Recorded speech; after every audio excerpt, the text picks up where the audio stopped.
भारत में धर्मनिरपेक्षता के लिए चुनौतियां कम नहीं होंगी और इसका कारण यह है कि हमारे देश में धर्मनिरपेक्षता के नाम पर सबसे ज्यादा धर्म की राजनीति की जाती है। और इस बार तो कुछ नेताओं ने, पता है, क्रिकेट को भी फिर से धर्म के नाम पर बांटने की कोशिश की है।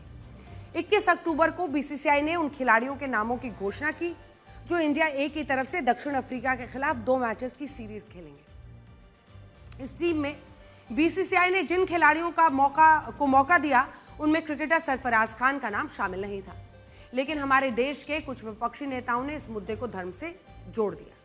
कांग्रेस की राष्ट्रीय प्रवक्ता शमा मोहम्मद ने कहा कि क्या सरफराज खान को उनके सरनेम की वजह से टीम इंडिया में जगह नहीं मिली। यहां सब जानते हैं कि सरफराज खान का सरनेम खान है और वो मुस्लिम समुदाय से आते हैं। इसी तरह असदुद्दीन ओवैसी, जिन्होंने पूछा कि उन्होंने ये लिखा है एक्स पर कि इंडिया ए में सरफराज खान का चयन क्यों नहीं हुआ। टीएमसी के राज्यसभा सांसद माजिद मेमन ने भी इसी तरह के सवाल उठाए। अब इन सवालों को देखकर इस देश के आम मुसलमानों में यही भावना पैदा होगी कि सरफराज खान को शायद उनके मुसलमान होने की वजह से भारतीय टीम में जगह नहीं मिली और उनके साथ धर्म के नाम पर भेदभाव हो रहा है, लेकिन ये सच नहीं है।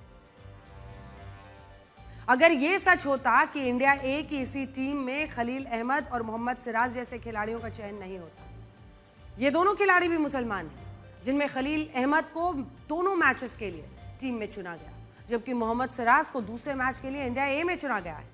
लेकिन इसके बावजूद सरफराज खान का नाम लेकर कुछ विपक्षी नेता इस मामले को धार्मिक एंगल देने की कोशिश कर रहे हैं। लेकिन हम बस यही संदेश देना चाहते हैं कि धर्म के चश्मे से अगर आपको कोई बहकाने की कोशिश कर रहा है, इस देश के आम मुसलमानों में ये भावना नहीं आनी चाहिए, क्योंकि ये दोनों खिलाड़ी टीम में हैं। और ये सब भी तब हो रहा है जब आज सरफराज खान का जन्मदिन है। मैं आपको बड़ी स्क्रीन पर भी कुछ दिखाना चाहती हूँ और यहाँ पर जब आप देखेंगे तो आपको समझ में आएगा कि पूरी तस्वीर को समझना कितना जरूरी होता है।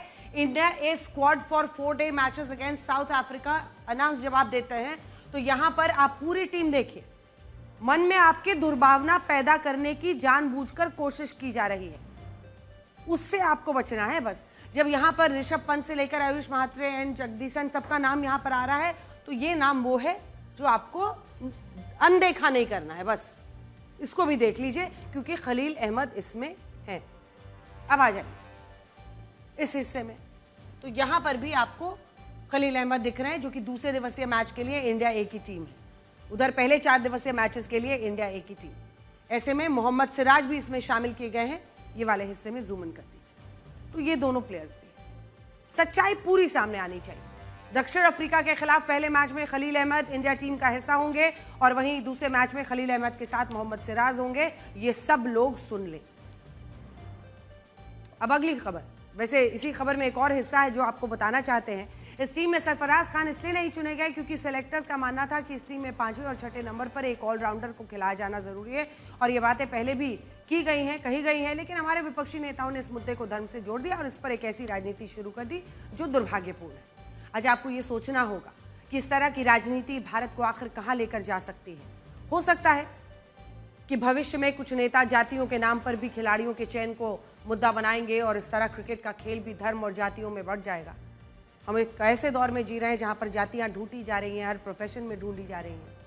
आज हमारे देश के नेताओं को ये समझना होगा कि जो 11 खिलाड़ी भारतीय टीम का प्रतिनिधित्व करते हैं, उनका धर्म, उनकी जाति सिर्फ भारतीय होती है और वो भारत की शान को अपने सीने पर लेकर चलते हैं। वो जो नेता गिद्ध की तरह इन खिलाड़ियों में धर्म, उनकी जातियां खोजते हैं, वो कभी भी सही नहीं हो सकती। भारत के करोड़ों लोगों ने कभी भी अपने खिलाड़ियों का धर्म नहीं देखा। चाहे मोहम्मद अजहरुद्दीन ने भारतीय टीम का कप्तान रहते हुए हमें जीत दिलाई हो,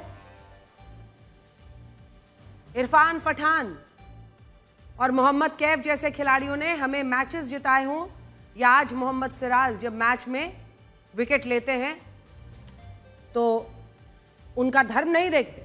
हमारे लिए पूरे भारत के वो खिलाड़ी होते हैं और हम यही कहेंगे कि खिलाड़ियों का धर्म देखकर ऐसी राजनीति नहीं होनी चाहिए और क्रिकेट को धर्म के नाम पर बांटना कभी सही नहीं हो सकता।